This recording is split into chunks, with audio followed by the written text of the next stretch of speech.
Hope College. Welcome back to Hope Update, your exclusive campus news broadcast program. Here with Nicole Metzler, I'm Duncan McLean. Today we fill you in on the growing conflict in Syria, Steve-O's return to prison, the European Union's newest move concerning the refugee crisis, and how Microsoft just changed the smartphone game. That's right, Nicole. Pretty exciting stuff there. Let's go. Our headline story this week comes from the Middle East. The conflict is getting harder to follow than Professor Dibble's social life. The war in Syria has attracted major attention and now intervention from world superpowers. As rebel groups, both secular and Islamic, the Islamic State or ISIS, and Syrian government forces square off for control of the country, the United States and Russia now have inserted themselves into the mix. Syrian President Bashar al-Assad is fighting against the Islamic State and various Syrian rebel groups to retain control of his country. He is being backed by neighbor Iran and the Kremlin. Russia has supplied Assad and his troops with tanks and weapons in order to keep him in power. The United States, along with the rest of NATO and the United Nations, have taken the side of the rebels in the fight to keep ISIS out of power, supplying certain insurgent groups with anti-tank missiles and other weapons. Both the U.S. and Russia maintain that their main interest in the conflict is to keep Syria out of the hands of ISIS. This past week, however, the two superpowers have met, giving the impression of a proxy war. Russia began long-range airstrikes on what the Kremlin maintained were key ISIS strategic positions and strongholds. Washington, however, reports that the strikes have been aimed at any opponent of President Assad, including militant groups backed by and supplied by the CIA. This prompted an angry reaction by the UN and NATO, warning Russia that their involvement will only continue to destabilize the region. Russian President Vladimir Putin did not seem to hear these warnings. This week, in cooperation with Assad and Iranian forces, Russia launched a full assault by land, air, and sea on the opponents of Assad. Russia provided the support for Syrian and Iranian ground forces, firing cruise missiles from the Caspian Sea, as well as supplying tanks.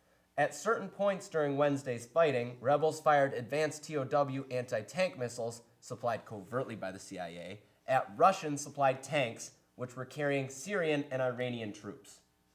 Fighting continues as we speak in Syria and shows no sign of slowing down.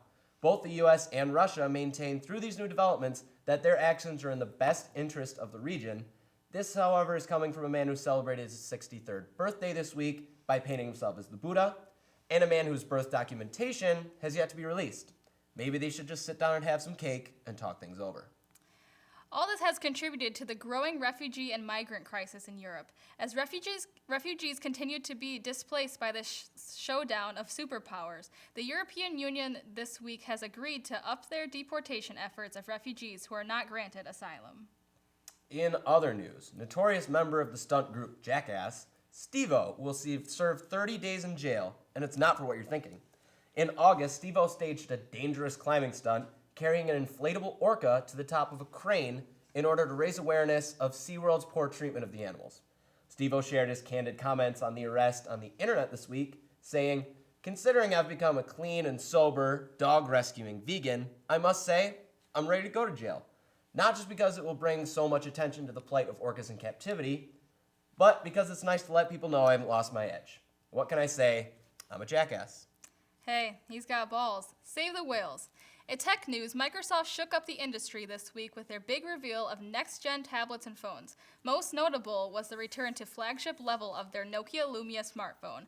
The new Lumia is slated to be direct competition for the Samsung S6 and newly released iPhone 6 lineups. So look out, fanboys. Microsoft is coming for you. Very exciting stuff. What a world we live in. Now, to make sure you're looking fresh to death while sporting your new phone or being deported back to a war-torn country, pop culture correspondent Taylor Jones is here to give you an update on the hottest trends this fall. Taylor?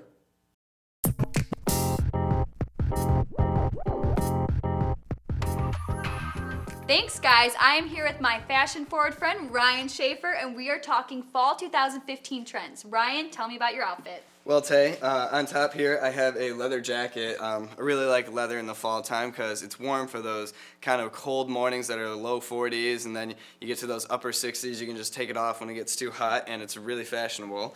Underneath my jacket, I have just a sweater. Sweaters are really easy in the fall time. You can just throw them on in the morning when you're tired and going to class, and they're just awesome to just have.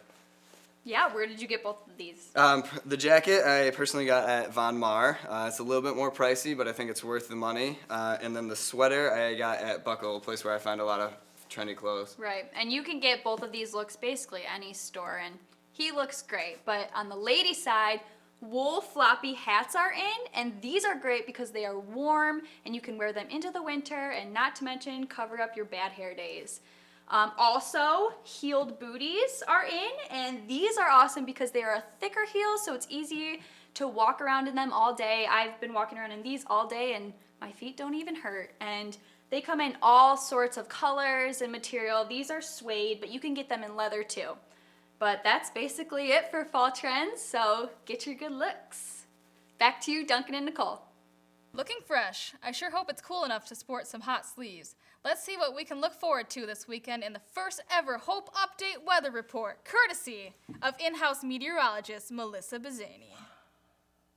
Thanks, Duncan and Nicole. As they said, I'll be your Hope College meteorologist. Let's take a look at the forecast for the next 5 days in Holland, starting with the weekend. Friday looks like it's going to be a typical fall day, about a high of 60 degrees with some overcast, and some wind gusts of 10 to 20 miles per hour throughout the day. On Saturday, we'll see about the same temperature, a high of 62 on the day, with a peak of sunshine through those clouds.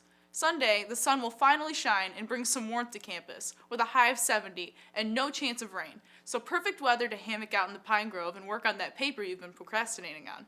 Taking a look into the work week, or should I say the school week, we'll have a dreary Monday to start off a full 5 day of classes. A cloudy day with a high of 68 with a 30% chance of some rain showers and gusty winds. And finally, heading into Tuesday, we'll see the temperature drop back down a bit to 65 degrees, and it will be partly cloudy throughout the day. This 5 day forecast is brought to you by theweatherchannel.com. Be sure to check your weather app or online for the most recent updates. Back to you, Nicole and Duncan. Boy, that was exciting. You viewers can look forward to a weekend weather report every week now as part of our standard lineup. How grand. The temperature isn't the only thing staying cool on campus, though. Hope Athletics had another ice-cold week. Let's check out some results. Yes, what a week in Hope Sports, especially for the men's golf team, who took home a third consecutive MIAA title this week. They have earned a berth into the NCAA Division III Championship qualifier next spring. Junior Winton Munch and sophomore Cade Hoaxema were both named to the All-MIAA first team. Good work, guys. Volleyball defeated Olivet on Tuesday, 3-0.